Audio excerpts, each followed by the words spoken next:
Monica Stewart. Thank you for joining us today at Reining Ranch as we bring you the first episode of Sliders Corner with NRHA Professional Darcie Lynn Welsh. Darcie, can you tell us a little bit of what Sliders Corner is about? Yes. First off, let me thank you for joining me today. We developed Sliders Corner as an informative program to help develop the sport of reining, to give information and answer questions to newcomers to the sport, as well as some tips and information for our existing reiners, anywhere from training to showing the reining horse. So for the viewers that are not experienced in reining, can you tell us a little bit about it? Yes, reining is several different patterns that are made up of maneuvers. They are circles and they're speed transitions. There are sliding stops, there's the rollback, the backup, lead change each direction, and the spin. And that is, the reining horse is known for its willingness, finesse, and precision, and that's part of what it's judged on. The judge wants to see a horse that is guided with ease, the horse that is so tuned into its rider that the rider's cues are barely noticed. So what should I look at spinning on a reining horse? Well, the first thing that we need to determine when you go to look for a reining horse is at what level that you want to show at. And most people that are getting into reining, if they've not shown it, they're going to start out at an NRHA show, which is the National Reining Horse Association, and they would be starting out in a green horse or green reiner class. It takes a special horse to be able to pack around a green reiner. A horse has got to be forgiving.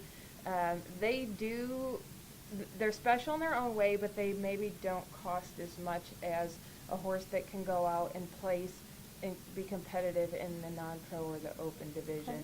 So with that being said, I like to tell people to start their budget out at $15,000, and that gives you a horse that you can learn on, that's been there and done that, and can kind of take care of the rider and give them a good experience for their learning process in the show ring. How is riding a reining horse different from any other disciplines? Well, it is very different than most disciplines, and I know because I came in to reining from a barrel racing background, and since then I have done a little bit of several different disciplines.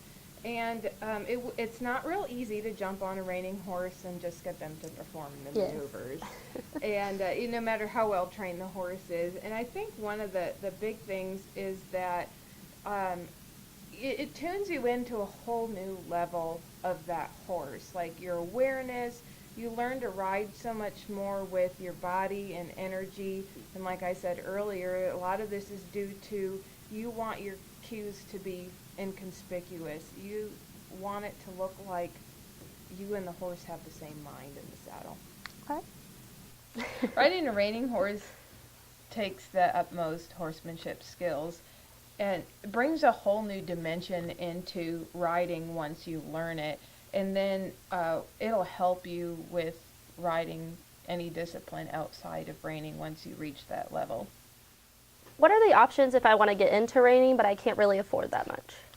There are some other options. Putting a horse into training is kind of a payment plan for some folks. They decide to go that route.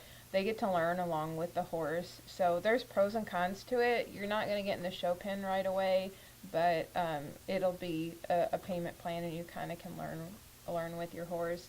Another good avenue is you can buy a less expensive horse. You don't have to spend that much. It might not be competitive for the level that you're wanting to go into, but you could start at more introductory level shows, or just simply start by doing lessons on that horse and learning to show until your situation financially changes and you can afford a horse that's more competitive. And then the third option is one of the best options really would be to lease a reining horse. Okay. And to lease a reining horse, there's not a whole lot of availability for that, but it's such a good avenue if you can find one. It lets you have that finished horse without that big lump of money up front. lets you learn with them, and it also gives you the advantage of, if you outgrow that horse and are ready to move up to another one, that you can move on and you're not wondering, what do I do with the horse I just spent a lump sum of money on. Okay, so if I buy a finished reining horse, do I need to keep it in training? Yes, I highly recommend it. There are very few riders besides professionals out there that are able to keep a reining horse tuned enough to be competitive. The horse will come down to the rider's level, so especially if you're new to the sport and you're trying to learn, you're going to be making mistakes. You're not sure really what to expect out of that horse, so their performance may not reflect what you just ask of them. And so now your $15,000 horse, after not being tuned or kept in training with a professional, may not be worth $15,000 anymore because it's come down to the rider's level. So there's always variables. Each horse is an individual, and I have had some that once they get older, they maybe only need tuned up a couple months out of the year, and especially once they're seasoned. But it's hard to find those really honest horses. So for your success, it is a good idea to keep one with a professional. Okay. So Darcie, I know you often get asked what you look for in a horse, but I want to know what you look for in a client. Well, I'm glad you asked that question, Monica. And I'm very passionate about horses and reining and what I do. And I love to share that passion with anyone else that finds a love for it. And the best clients are those that, number one, want to learn, and that they have commitment, because this sport does take a lot of commitment. The person out there that strives to be the best they can be, no matter what level that is, and somebody that keeps a positive attitude, and that's a must in success at any level. And then their success is my success. So I get a lot of thrill out of seeing the achievements, and even doesn't even have to be in the show ring. It could be in a lesson, and it's something they've struggled with, and when the light bulb comes on and they finally get it, I think I get as excited, if not more, than they do. So, and you know, somebody that wants to have fun, because that's a lot of what it's about, is why we do it, is because we enjoy it. So. Okay. Thank you for joining us. That wraps up this episode of Sliders Corner with Darcie Lynn. For more tips and information, you can follow us at rightleadranch.com, as well as our Facebook page, and also subscribe to our YouTube channel.